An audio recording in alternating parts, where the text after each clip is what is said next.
Bab 62. Apakah kamu mampu membelinya? Tidak banyak sama sekali. Kingston Jiang menjelaskan, ini hanya salah satunya.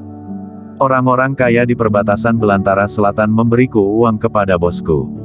Itu semua ratusan juta dan ratusan juta. Aset bosku tidak terhitung. Jumlahnya ratusan miliar. Bagaimana denganmu? Berapa banyak yang kamu dapat? Tidak banyak, hanya beberapa ratus juta. Kingston Jiang tidak berani mengatakan terlalu banyak. Mendengar itu, Klu Tang ketakutan, beberapa ratus juta masih tidak banyak. Segera, dia dengan keras memarahi dan berteriak, bagus Kingston. Biasanya melihat kamu jujur, tidak disangka berpikiran jahat, dan memikirkan bagaimana bisa mendapatkan uang.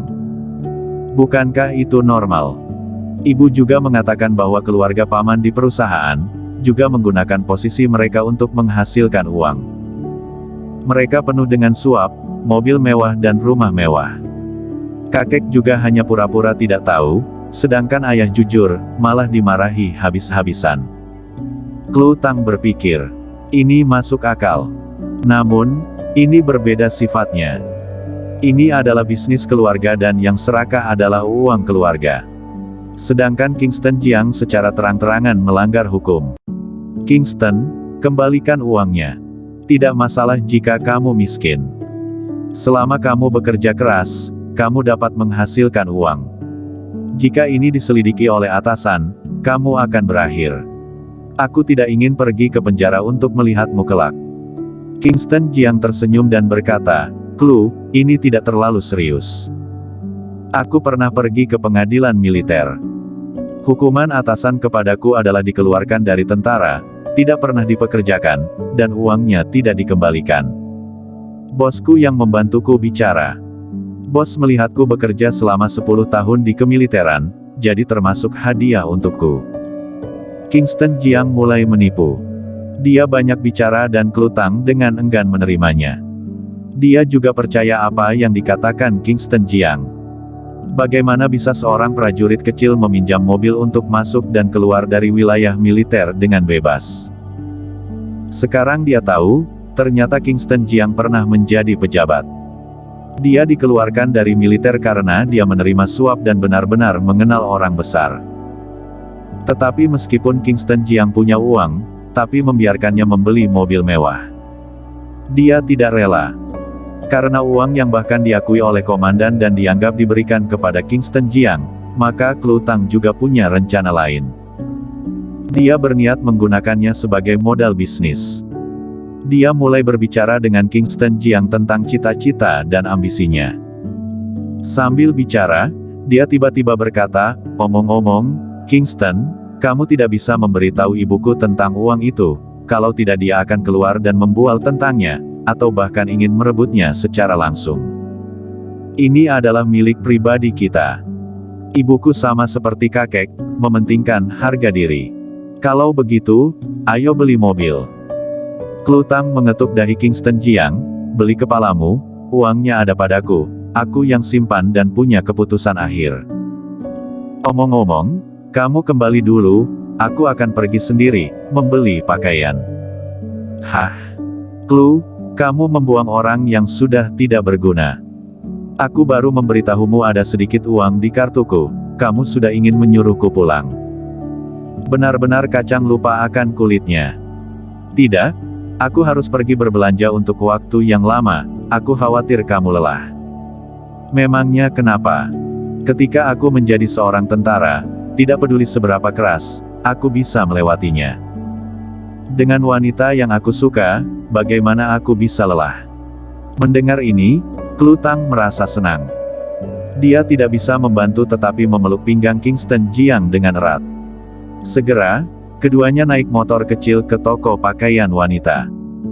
Toko ini lumayan terkenal di Jiangzhou, pakaian di dalamnya sangat mahal, dan ada ribuan set di setiap belokan, bahkan puluhan ribu atau bahkan ratusan ribu. Awalnya, Klu Tang tidak ingin membeli yang semahal itu, tetapi Kingston Jiang bersikeras untuk datang. Dia juga tidak bisa menang berdebat dengan pria ini, jadi masuk untuk melihat-lihat. Toko pakaian didekorasi dengan sangat mewah, dengan beberapa gaun cantik tergantung di gantungan. Mata Klutang berbinar, seperti gadis muda, melihat yang ini dan menyentuh yang itu. Hei, jangan menyentuhnya secara acak, kalau rusak, bisakah kamu membelinya? Suara ketidakpuasan datang.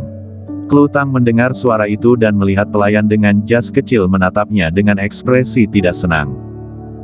Dia meminta maaf tepat waktu, maaf. Klu, apa yang kamu lakukan?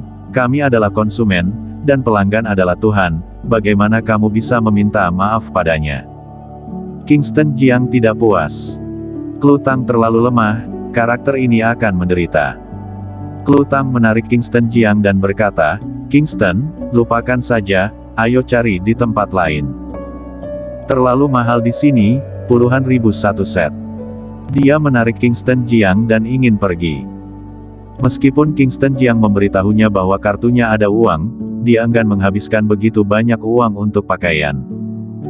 Miskin, tidak ada uang, masih sembarangan menyentuh barang. Pelayan itu tampak menghina. Kamu. Kingston Jiang hendak marah, tetapi Klutang menariknya tepat waktu. Oke, ayo pergi. Dia tahu temperamen Kingston Jiang, bahkan bisa memukul orang di pertemuan keluarga. Jika tidak menahannya, itu pasti akan terjadi. Hai, para prajurit memiliki temperamen panas. Ditarik oleh Klutang, Kingston Jiang baru tidak meledak. Keduanya berjalan menuju pintu bersama-sama. Klu, apakah itu kamu? Di gerbang, seorang wanita menatap Klutang dengan sentuhan kejutan di wajahnya. Klutang melihat seorang wanita berusia 27 tahun. Dia mengenakan gaun biru ramping, tas Chanel di tangannya, anting-anting emas, gelang giok, dan kalung kristal di leher putihnya. Mengenakan emas dan perak, cantik dan temperamental. Dia juga melingkarkan tangan ke lengan seorang pria berusia 30-an. Tubuh pria itu penuh merek terkenal dan memiliki aura kuat. Pada pandangan pertama, adalah orang besar. Kamu adalah. Klutang tidak mengenalinya. Klu, apakah ini benar-benar kamu? Seorang wanita dengan gaun biru dan perhiasan muncul lalu berkata sambil tersenyum, kamu lupa, aku Naila Feng. Oh, Naila, ini kamu. Klutang tiba-tiba menyadari, dan teringat bahwa di kampus, memang ada Naila Feng di kelasnya.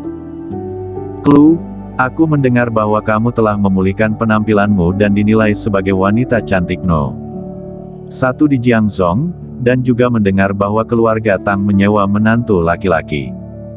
Benar. Klutang menarik Kingston Jiang dan memperkenalkan, ini suamiku, Kingston Jiang.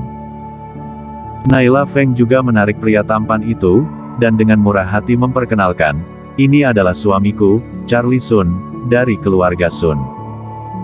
Keluarga Sun di Jiangzhou, merupakan yang kedua setelah keberadaan 4 keluarga besar.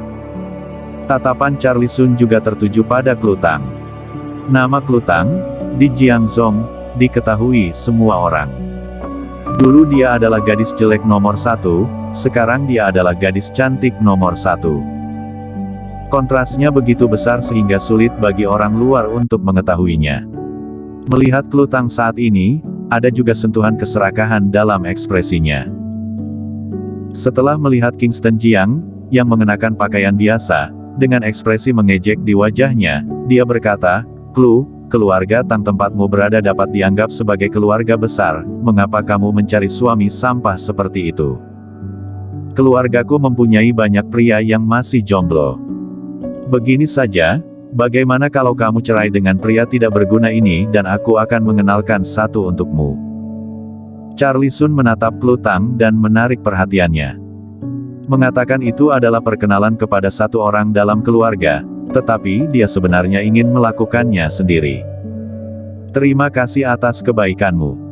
Klutang tersenyum dan menarik Kingston Jiang untuk pergi. Hei, Klu, apakah kamu di sini untuk membeli pakaian untuk pesta ulang tahun Diana? Naila Feng menarik Klutang tepat waktu. Hah? Klutang menatapnya dan bertanya, ada apa? Ketika dia di sekolah, dia tidak disukai di kelas, dan dia tidak akrab dengan orang-orang ini. Apa yang terjadi sekarang, ketika melihatnya malah bicara begitu banyak? Clue, kudengar keluargamu telah diusir dari keluarga Tang. Mengapa kamu masih punya uang untuk membeli pakaian mahal seperti itu? Wajah Clue Tang tenggelam. Tidak peduli betapa polosnya dia tahu Naila Feng sedang mengejeknya. Dia terlalu malas untuk mempedulikan dan tidak ingin berdebat dengan orang sombong seperti itu. Dua tamu terhormat, silakan masuk. Pada saat ini, pelayan yang sebelumnya mengejek Clue Tang datang. Melihat Naila Feng mengenakan perhiasan, memegang tas puluhan ribu dolar di tangannya, dia segera membungkuk, sepertinya sedang menyambut Tuhan, dan sikapnya terhadap Clue Tang benar-benar berbeda. Naila Feng memiringkan kepalanya ke belakang, memegangi Charlie Sun, An berjalan dengan murah hati. Dia melihat kembali ke arah Clue Tang dan berkata sambil tersenyum, "Clue, besok adalah pesta ulang tahun Direktur Lin. Lihat tampang miskinmu, jangan pergi membuat malu diri sendiri lagi. Selain itu sekarang keluarga Tang sudah menjadi lelucon Jiangzhong. Membuat undangan palsu untuk menghadiri upacara pengangkatan Raja Xiaoyao, benar-benar lucu sekali." "Kamu..." Clue Tang gemetar karena marah. Kingston Jiang di samping berkata dengan ringan, "Lihat, sudah kusuruh jangan pergi, kita juga tidak kekurangan uang." "Yo." Kata-kata Kingston Jiang membuat Naila Feng tertarik dan dia tiba-tiba tersenyum, "Kamu adalah seorang prajurit yang miskin dan tidak mempunyai uang. Pakaian di dalam sini, apakah kamu mampu membelinya?" Bersambung.